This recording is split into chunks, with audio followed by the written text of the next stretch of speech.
David Coburn, pour le groupe EFDD. Merci, Mr. Cadec. Commissioner. Is the Commissioner aware of just how much the fishermen of the United Kingdom hate the European Common Fisheries Policy? They feel it is wasteful, discriminatory and bureaucratic, and the reform and landing obligations make no difference to that. May I remind you of this book my group has produced? It's called Stolen Seas.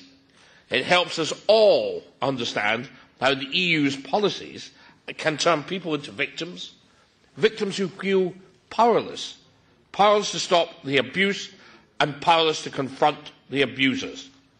Until now, with Brexit. That, in the fisheries sector, is what the Brexit vote was all about. Please understand, Commissioner, that for the people I represent, coastal communities that you may never have heard of, let alone be able to find on a map, you, sir, are the voice of oppression. So I ask you, will you please try to sympathise with my countrymen? Will you try to understand just how and exactly why the UK's fishermen feel abused? How the EU has stolen their livelihoods, just as the UK Environment Secretary Michael Gove told us about his own family in Aberdeen in the UK's referendum debate. Will you use that knowledge in your talks on fisheries? There is one thing you can do immediately for Britain's North Sea fishermen. A couple of months ago, the European Parliament banned pulse fishing. That is one prohibition which they do want, and it cannot begin too soon for us. So please, Commissioner, tomorrow by preference, next Monday if possible, otherwise as soon as you can, let's stop pulse fishing, as the Parliament said, and no falling back on this. We know the Dutch are canny negotiators and skilled system negotiators and manipulators. Actually, I can admire that in many circumstances.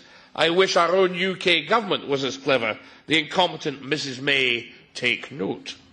So please, no covert or indeed overt attempts to overturn democratic votes. We need a ban on pulse fishing as soon as possible. The UK properly leaving the disastrous common fisheries policy, an honest negotiation in which the EU does not try to keep us in the European Union, and the return to the UK of its own waters, cleverly stolen by the EU from Edward Heath's clumsy, inept, desperate government all those years ago. The UK must learn from history not to repeat its mistakes. Scotland wants its waters back, as do England, Wales and Northern Ireland. That is why the Scottish National Party leader, former leader Alex Salmond, was kicked out of the Parliament by the fishermen of North East Scotland. David. Sir, yes. Anyway, just rounding up, sir, I hope you take note of what I've just said. Thank you. Many commented about the pulse, Gudan, Peter, and so on. First of all, we noted the European position when it comes to pulse. I was present there for the parliamentary discussion.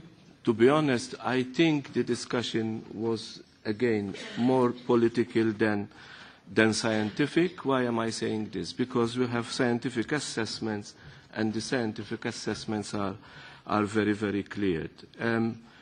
Again, we can be consistent when it comes to science. I don't think we can be very consistent when it comes to political approaches. But again, I have noted the European position on that, European Parliament's position on that. With regards to Brexit, I think we can explain that there were three sort of phases when it comes to the Brexit discussions, that being the withdrawal phase, the transition phase, and the future cooperation between the European Union and the UK.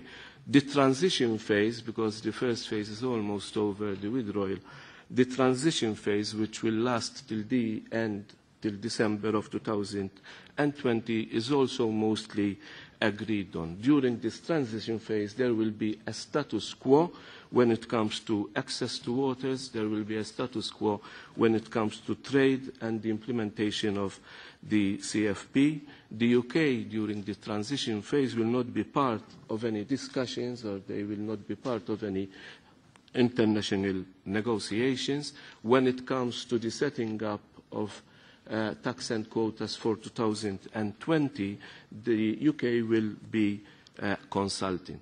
I think we have, when it comes to relationship, we have to retain a good working relationship with the UK, because in the future we have about 100 joint stocks, shared stocks that we have to manage jointly, also in line with international obligations. And having said that, the best way, the very basic way that we have in common of jointly managing these stocks is the CFP. David, I couldn't understand what you were saying, because the UK was one of the pioneers which supported the CFP. As I mentioned, the CFP, what you are calling outrageous, the CFP is helping fishermen to increase their profits, and those fishermen include the UK fishermen as well.